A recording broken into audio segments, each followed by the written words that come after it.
Civil colony में आप सभी का स्वागत है।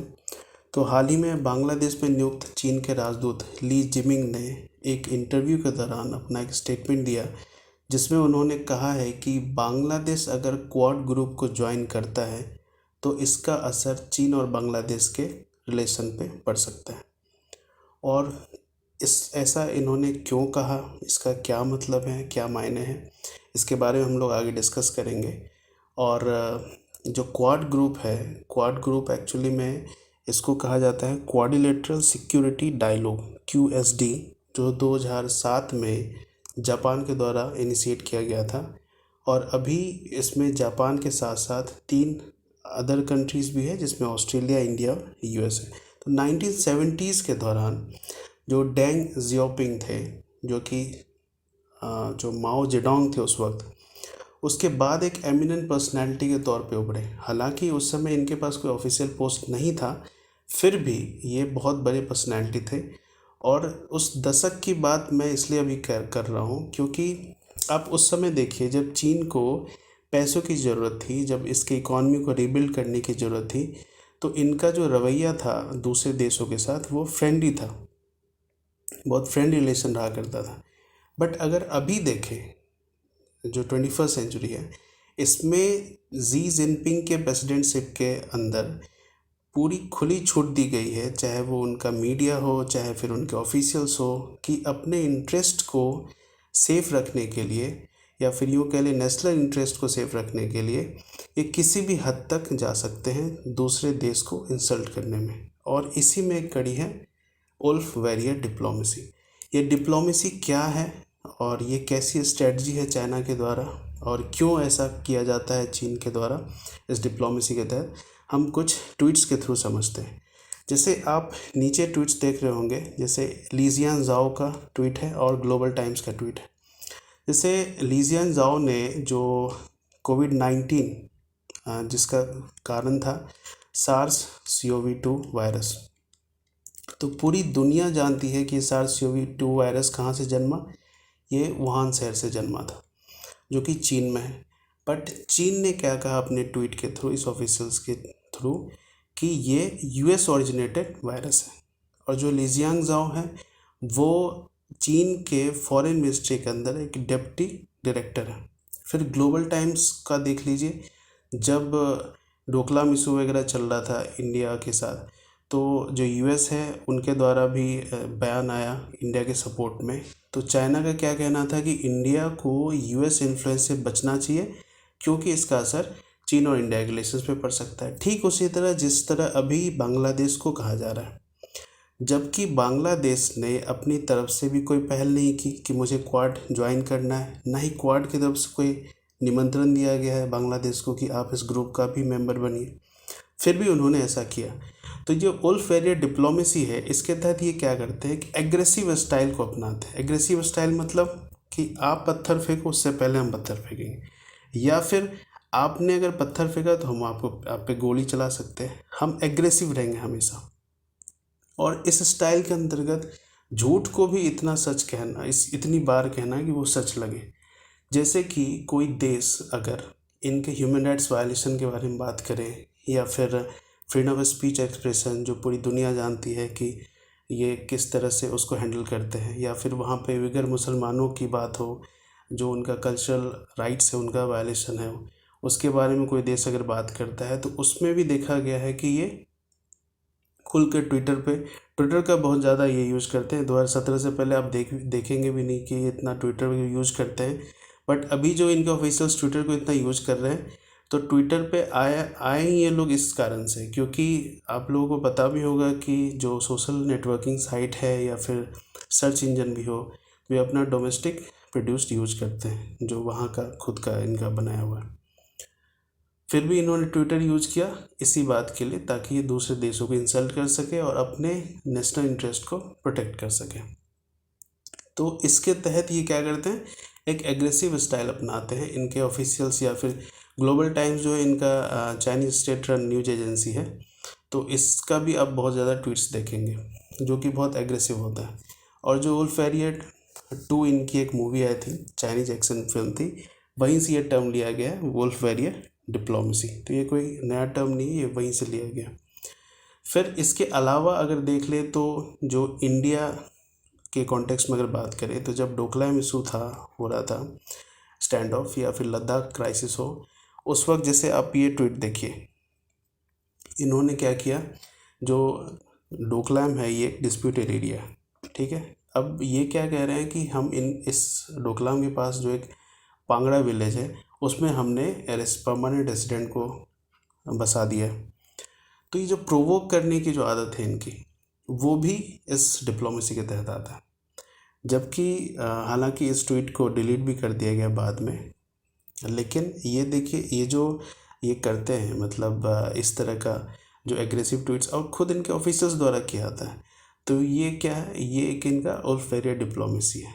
ये असर्टिव पॉलिसी कहते हैं इसको, कि हम किसी बात को, किसी झूठ को भी बहुत जोर देकर जब कुछ किसी बात को कहते हैं उसको असर्टिव पॉलिसी कहा जाता है, जो चाइना का देखा गया। तो इस क्राइसिस के तहत भी देखा गया था कि इन्होंने अपने ट्विटर हैंडल से, चाहे वो ग्लोबल टाइम्स का बहुत सारे ट्वीट्स आप उस वक्त का देख सकते हैं, जो इनकी मीडिया हाउस है, तो ये इन्होंने क्या किया था कि अपने ट्वीट्स के थ्रू इंडिया का बहुत इंसल्ट किया था। मतलब उसमें बहुत सारी ऐसी बातें की गई थी जो कि डेरोगेटरी थी इंडिया के लिए। और इसी का नया शिकार कौन हो रहा है, साउथ एशियन नेबर्स, जो हमारे नेबर्स हैं। और इसी में जो सबसे न्यू अभी एग्जाम्पल है वो है बांग्लादेश का। तो बांग्लादेश को लेकर ये क्यों सजा गई, चूँकि बांग्लादेश ने तो नहीं कहा कि हमें ज्वाइन करना है क्वाड, फिर भी इन्होंने पहले ऐसा स्टेटमेंट क्यों दे दिया, क्योंकि अगर बीते कुछ वर्षों की बात करें तो देखा गया है कि बांग्लादेश ने इकोनॉमिक प्लेटफॉर्म पे बहुत अच्छा परफॉर्म किया। जैसे 2017-18 की अगर बात करें, 2017-18 में इनका जो जीडीपी ग्रोथ था दैट वाज अराउंड 7.9%। फिर वहीं 2018-19 में इनका था अराउंड 8.2%। फिर 2020-21 जहाँ पे कि दुनिया कोविड से ग्रसित थी, सफ़र कर रही थी, वहीं इनका 6.8% रहा। तो ये जो ग्रोथ इनका दिखाता है, तो इस वजह से Bangladesh has been able to shift from basket base to one of the fastest growing economy in the world. और इसी कारण से बांग्लादेश में चूँकि जो चीन है उसका भी इन्वेस्टमेंट है, बट बांग्लादेश चूँकि इतना फास्ट ग्रो कर रहा है और कोई भी जब ग्रो करता है उसके साथ हर कोई जुड़ना चाहता है, तो इसलिए इनके पास एक खुला द्वार है बांग्लादेश के पास कि अदर कंट्रीज़ लाइक यूएस या फिर ऑस्ट्रेलिया या फिर जो यूरोपियन कंट्रीज़ है या इंडिया है, वो भी इसके साथ आना चाहेगी, फॉरेन इन्वेस्टमेंट करना चाहेगी। तो बांग्लादेश के लिए तो बहुत सारे विकल्प हैं। तो ये चीन का जो one belt one road initiative है ये उसको भी हर्ट करेगा, जो आगे हम मैप में आपको दिखाएंगे। फिर इंडिया का देख लीजिए, जो इंडिया का रिलेशन है बांग्लादेश के साथ, जैसे कि रिसेंट एग्जांपल है 2020 में ये जो एक रेलवे लाइन खोलने की बात कही गई, 2021 तक वैसे कहा गया था इसको पूरा कर लिया जाएगा, जो अखौरा से अगरतला, मतलब ये बांग्लादेश होते हुए अगरतला को कनेक्ट करेगा, मतलब ईस्टर्न इंडिया को।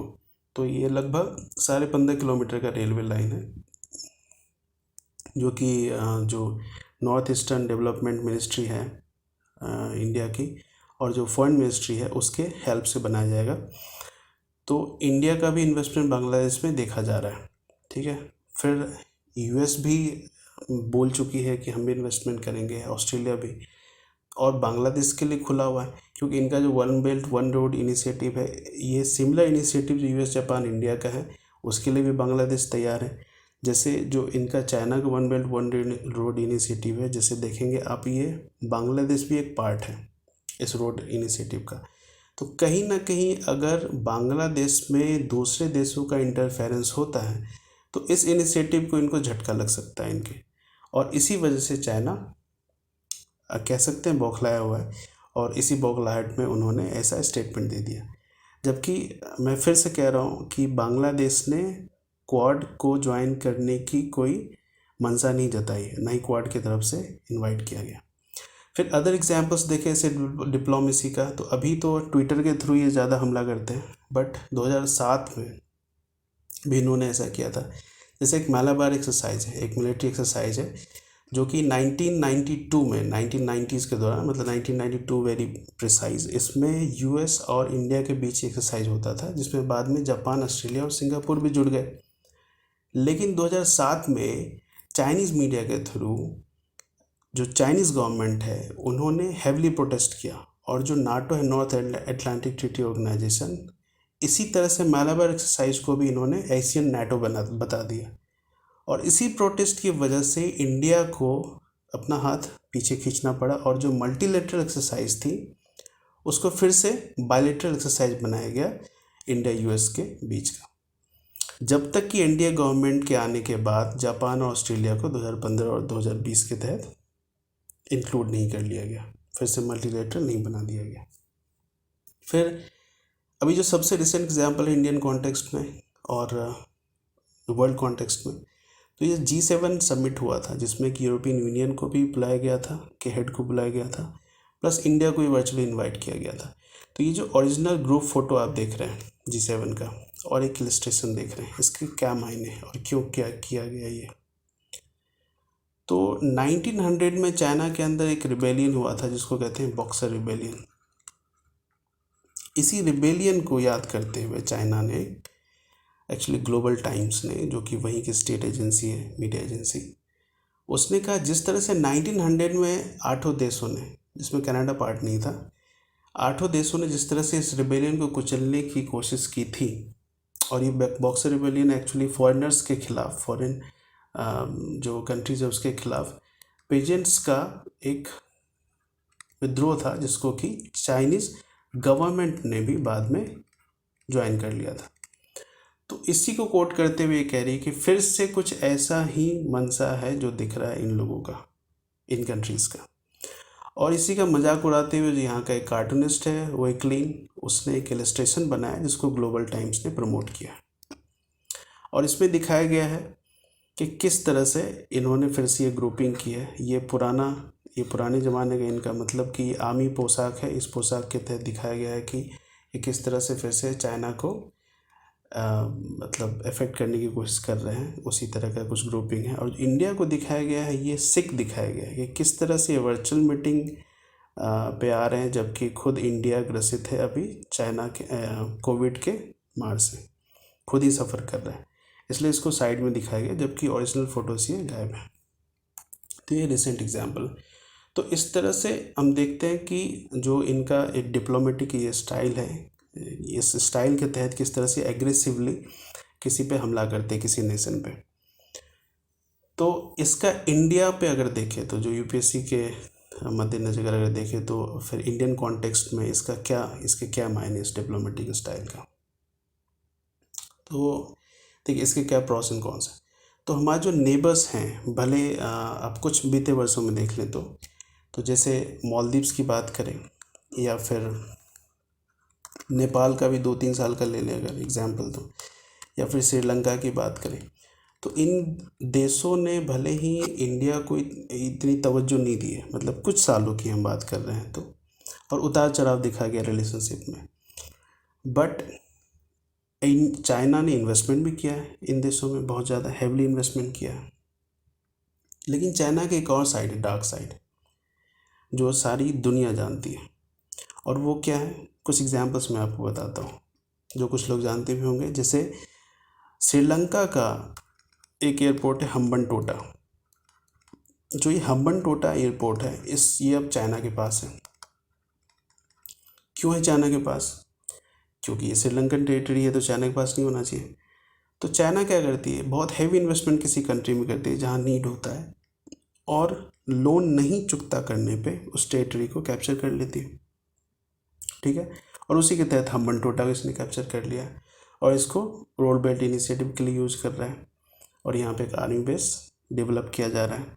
ठीक उसी तरह जो जिबूती है, जिबूती में भी चाइना ने ऐसा ही किया है, और जिबूती का तो कहा जा रहा है कि 70% से ज़्यादा का जो डेट है वो चाइना के द्वारा ही दिया गया है।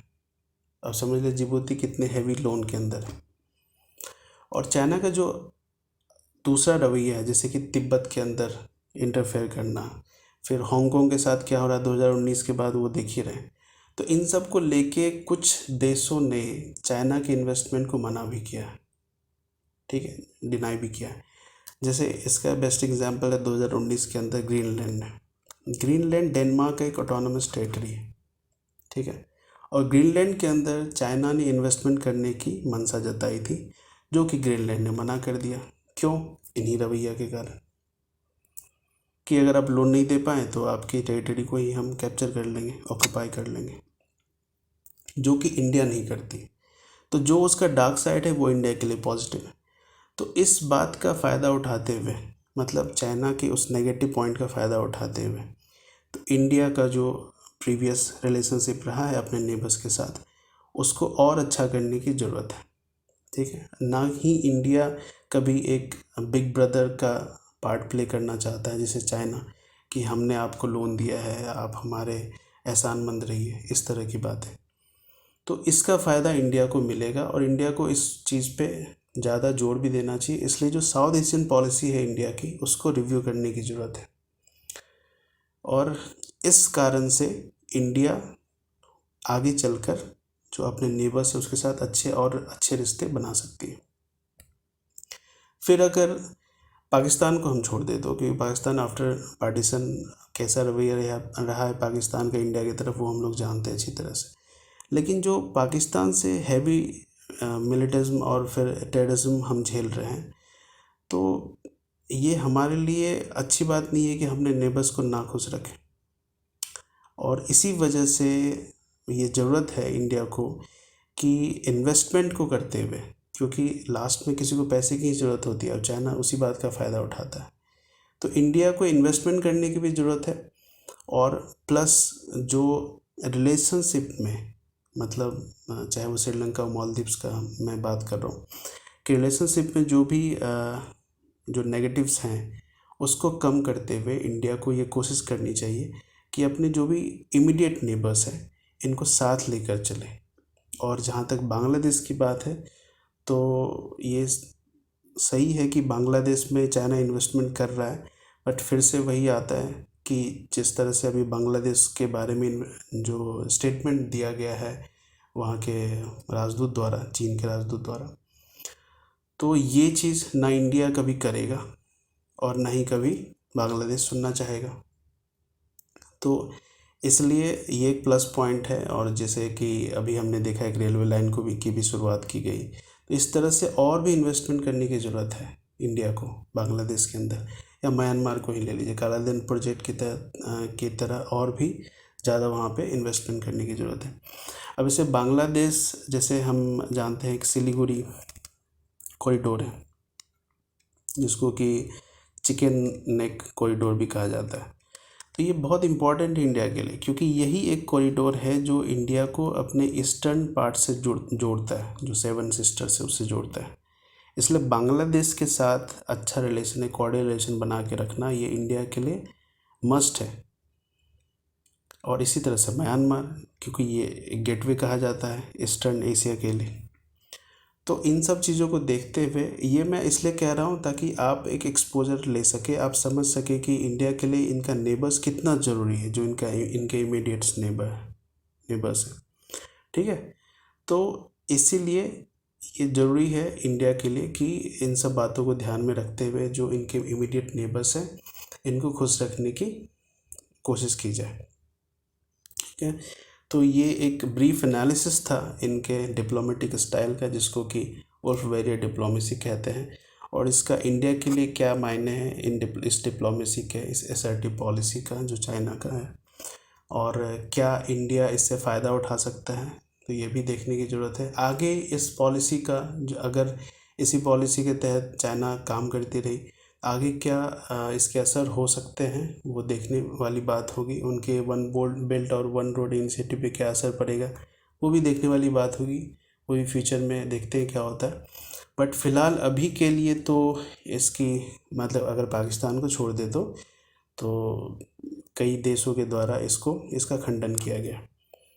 तो इस एनालिसिस के बेसिस पे आप चाहें तो इस मॉडल क्वेश्चन को सॉल्व कर सकते हैं, और मैं रिक्वेस्ट करूँगा इस क्वेश्चन को आप सॉल्व कीजिए, और मिलते हैं नेक्स्ट वीडियो में। Thank you.